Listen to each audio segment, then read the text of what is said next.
សំដេចតេជោហ៊ុនសែនបានមានប្រសាសន៍ថាកម្ពុជានឹងបិទនាំចូលបន្លែផ្លែឈើពីប្រទេសថៃគ្រប់ច្រកព្រំដែនទាំងអស់បើសិនយោធាថៃមិនបើកច្រកប្រក្រតីឡើងវិញ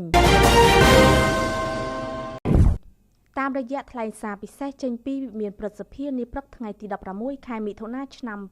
2025សម្ដេចតេជោហ៊ុនសែនប្រធានព្រឹទ្ធសភាបានព្រមានបិទច្រកព្រំដែនកម្ពុជាថៃទាំងអស់ចាប់ពីស្អែកនេះតទៅដោយហាមលើការនាំចូលបន្លែផ្លែឈើចូលមកកម្ពុជាបើសិនភាគីថៃមិនព្រមបើកច្រកព្រំដែនឲ្យដំណើរការធម្មតាវិញដូចមុនពេលមានចំនួនព្រំដែនដើម្បីជាការឆ្លើយតបទៅនឹងវិធានការកក្លឿនមិនគោរពច្បាប់របស់ថៃប៉ុន្តែដោយសារមានកិច្ចពិភាក្សារវាងនាយករដ្ឋមន្ត្រីកម្ពុជាសម្ដេចធិបតីហ៊ុនម៉ាណែតជាមួយនាយករដ្ឋមន្ត្រីថៃទើបសម្រេចពន្យាពេល24ម៉ោងសម្ដេចតេជោហ៊ុនសែនបានបញ្ជាក់ថាការរំលោភលើកិច្ចព្រមព្រៀងរវាងប្រទេសទាំងពីរទៅលើបញ្ហាច្រកព្រំដែនដែលបានព្រមព្រៀងគ្នាតែនៅពេលបិទព្រំដែនគឺភាគីថៃបិទខ្លួនឯងតែពេលចង់បើកមកបបួលភាគីខ្មែរចរចាដើម្បីកុំឲ្យបាក់មុខខ្លួនក្នុងចេតនាទាញកម្ពុជាឲ្យបាក់មុខជាមួយសូមឲ្យច្បាស់ថាកម្ពុជាជាប្រទេសដែលមានកិត្តិយសមានសេចក្តីថ្លៃហើយចេះទទួលខុសត្រូវសង្ឃឹមថាភាគីថៃនឹងចេះទទួលខុសត្រូវករណីខ្លួនបានប្រព្រឹត្តតែមកដាក់លក្ខខណ្ឌចរចាជាមួយរដ្ឋាភិបាលកម្ពុជា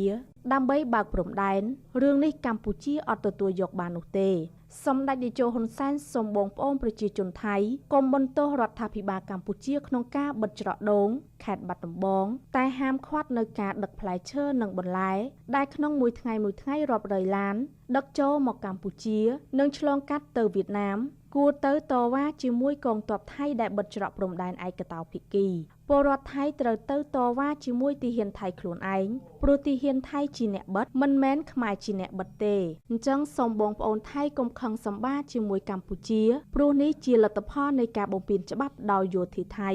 សម្ដេចតេជោហ៊ុនសែនបានប្រមានយ៉ាងដូចនេះថាឥឡូវនេះបើកុំអីថ្ងៃនេះយើងបិទទូទាំងព្រំដែនតែម្ដងទៅលើការនាំចូលបន្លែផ្លែឈើចូលកម្ពុជាប៉ុន្តែដោយសារតែមានការសន្ទនារវាងខ្ញុំជាមួយនឹងនាយករដ្ឋមន្ត្រីថៃនិងរវាងនាយករដ្ឋមន្ត្រីហ៊ុនម៉ាណែតជាមួយនាយករដ្ឋមន្ត្រីថៃយើងពន្យាពេល24ម៉ោងប៉ុន្តែបើថ្ងៃនេះភាគីថៃមិនព្រមបើកច្រកឲ្យដូចដើមវិញទេថ្ងៃស្អែកយើងនឹងចាប់អនុវត្តទូទាំងព្រំដែនដោយហាមឃាត់នៅការនាំចូលផ្លែឈើនិងហាមឃាត់នៅការនាំចូលបន្លែចូលមកកាន់កម្ពុជាជាមួយនឹងការត្រៀមបិទនេះសម្ដេចតេជោក៏បានណែនាំឲ្យស្ថាប័នក៏ដូចជាអ្នកមានធនធានសប្បុរសជនត្រូវខិតខំប្រមូលទិញកសិផលខ្មែរបន្លែផ្លែឈើយកទៅចែកជូនកងទ័ពនៅតាមទដែនឬជូនមណ្ឌលកុមារកំព្រាកន្លែងហ្វឹកហាត់ទាហាននិងហ្វឹកហាត់នគរបាលកាត់បន្ថយការទទួលទានសារធាតុអំបិល